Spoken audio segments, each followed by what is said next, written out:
Because when we're breaking down the customer experience, what we're really trying to do is we're trying to take our strategy of what are we trying to do and marry it with the tactical of how are we actually going to do that. And then actually, it's almost storyboarding out how you're going to do that. So for example, let's say that you want to offer a lead magnet, right? Let's say that you've produced some PDF that has something in it that people are interested in, and you want to deliver that to people. So the high-level strategy, what are we trying to do for the business, would be collect leads.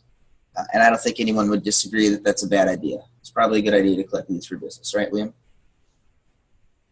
Yeah, absolutely. I think, collecting email addresses, if you're not doing it, you're missing out on a ton of business. Sure.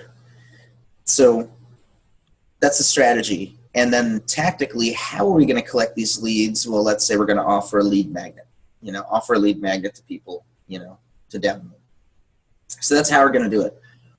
So when we get to the customer experience and mapping it out, you want to treat it like a director treats storyboarding out a film or a movie. I'm sure you've probably seen behind the scenes or something somewhere where there'll be literally a big piece of paper with empty squares on it, and they'll hand draw in the general shape or flow of what they want, and they'll put notes underneath it of, what kind of things need to be in the scene, or if there's a special effect or sound. Is this making sense, Liam?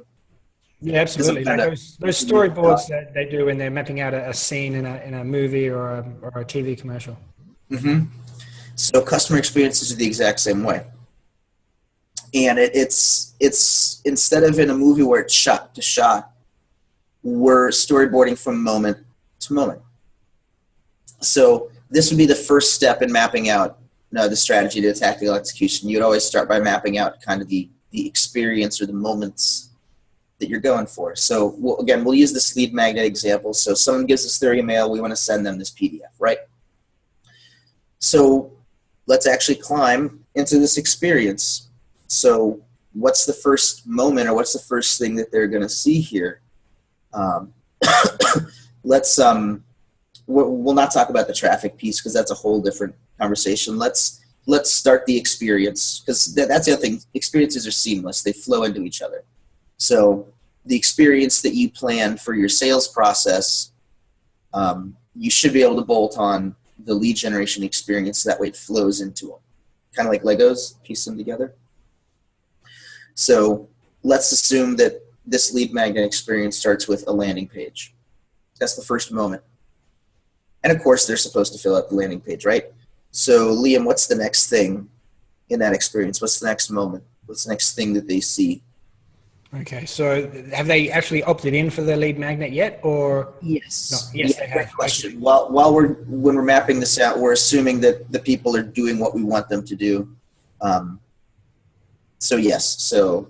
Okay. So in that case, if they've opted in to receive the lead magnet, you need to deliver on your promise. Okay, but let's get specific and remember, we're storyboarding this out. So the first frame is our landing page. Yep. What's the next thing that occurs when they submit the landing page? It would be a thank you page, and then after that would be hopefully in their email address actually getting that download that lead magnet, or even on the thank you page they could possibly download that lead magnet right there and then. There you go. So right there, that's an important distinction. This is why we map it and we plan it out. Do you want to deliver the lead magnet on the thank you page, or do you want to do it as an email? I'd recommend doing it via email because that's taking people into a more intimate channel. It's also training them to expect email communication from you. Again, it gets them focused, because who knows where they were from filling out your landing page. They may have been, puttering around on Facebook. Let's pull them into their email right away. So, and then they consume the lead magnet. So you can see how just that basic strategy of delivering a lead magnet is actually a 4-moment experience. You have the landing page, you have the thank you page, the email they receive, and then the actual asset, the actual PDF or whatever it is that you're trying to give them. Now, I don't know about you, but most people don't actually realize that's what it actually takes to deliver lead magnet. because you said it before so simply. Yeah, we would just, you know, I'm assuming after the opt-in, we just give them the lead magnet. There's so much more under all that hand waving. And that's the point of breaking down this customer experience.